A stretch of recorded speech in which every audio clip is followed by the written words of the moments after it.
Bismillahirrahmanirrahim. Assalamualaikum warahmatullahi wabarakatuh. Alhamdulillahirabbil alamin. Di kesempatan yang baik ini kita diberikan kesempatan sehingga kita bisa melaksanakan perkuliahan pada mata kuliah Agama Islam 1.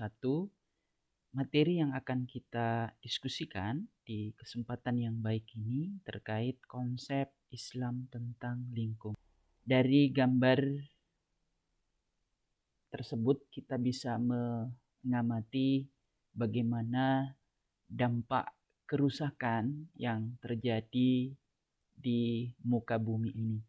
Ayat tersebut menggambarkan bahwa telah terjadi kerusakan di muka bumi ini disebabkan karena sikap perbuatan manusia itu sendiri.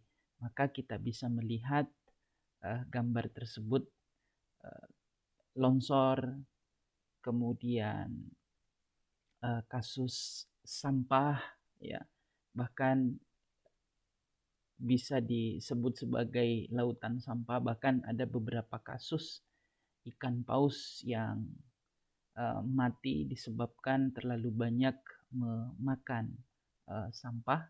Kemudian kasus berikutnya adalah kebakaran. Nah, sejumlah kasus tersebut kerap terjadi di lingkungan kita. Maka Allah Subhanahu wa taala memberikan penjelasan secara tegas bahwa kerusakan yang terjadi di muka bumi ini disebabkan karena sikap perbuatan manusia itu sendiri. Zaharal fasadu fil barri wal bahr bima kasabat aydin nas. Ila akhiril ayat. Nanti kita akan coba diskusikan lebih mendalam. Berikutnya, apa sesungguhnya yang menjadi faktor penyebab kerusakan ekosistem di dalam lingkungan kita? Pertama, berlebih-lebihan dalam menguras sumber daya alam merupakan penyebab utama terjadinya bencana.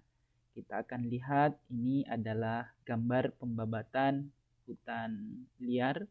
Kemudian ini adalah proses penambangan, ya. Maka Allah Subhanahu wa taala memberikan kejelasan di dalam Al-Qur'an surah Asy-Syura ayat 151 sampai dengan 152. Rekan-rekan mahasiswa, adik-adik mahasiswa bisa mencermati ayat ini. A'udzubillahi minasyaitonirrajim. Bismillahirrahmanirrahim.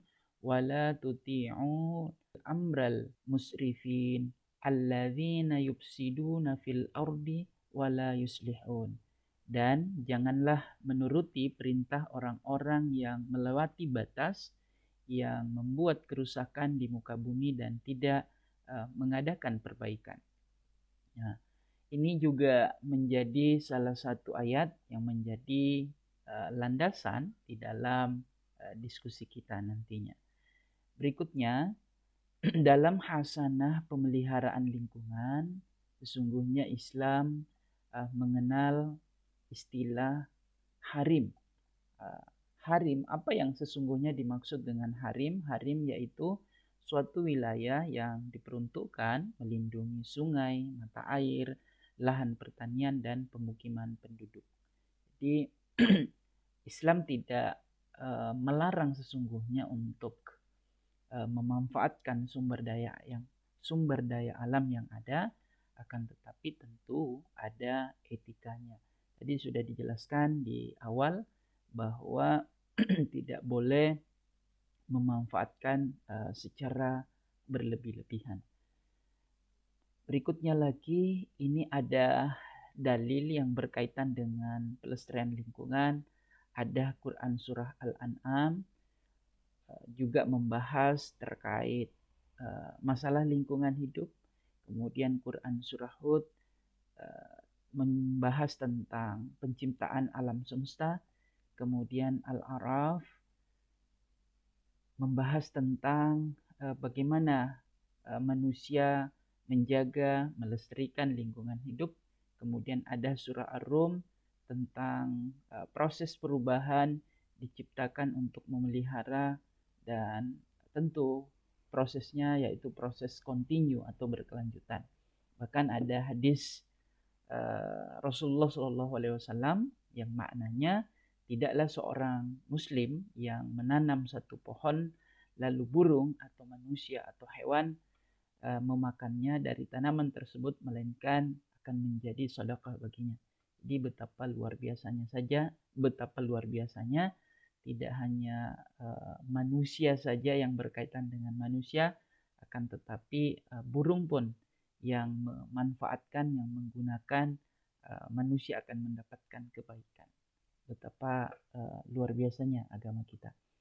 Kemudian faktor penyebab masalah lingkungan, pertama ada peristiwa alam, kemudian pertumbuhan penduduk yang begitu pesat, kemudian pemanfaatan sumber daya alam secara berlebihan, kemudian yang berikutnya adalah industrialisasi.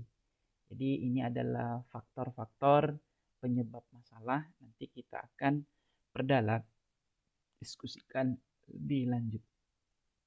Berikutnya ini adalah salah satu contoh usaha kita bagaimana menjaga ataupun melestarikan lingkungan hidup. Yang pertama adalah menghemat penggunaan kertas dan pensil, membuang sampah pada tempatnya, kemudian memanfaatkan barang-barang hasil daur ulang, kemudian menghemat penggunaan listrik, air, dan bahan bakar. Kemudian yang kelima adalah menanam, merawat pohon di sekitar lingkungan tempat tinggal kita. Nah, ini adalah salah satu contoh atau solusi dalam sebagai usaha ikhtiar kita untuk menjaga lingkungan kita. Mulai dari hal yang terkecil sampai dengan hal-hal yang mungkin lebih besar dampaknya pada lingkungan kita. Baik, ini ada beberapa prinsip dalam melestarikan alam dalam kehidupan sehari-hari. Pertama adalah sikap hormat terhadap alam atau mencintai lingkungan. Kemudian tentu ada sebuah prinsip tanggung jawab moral kita, kesadaran. Kemudian prinsip kasih sayang, kepedulian atau kepedulian. Kemudian solidaritas kosmis. Demikian pengantar diskusi kita di kesempatan yang baik ini. Mari kita bersama-sama berdiskusi, menelaah secara mendalam terkait materi bahasan kita pada kesempatan hari ini. Terima kasih. Assalamualaikum warahmatullahi wabarakatuh.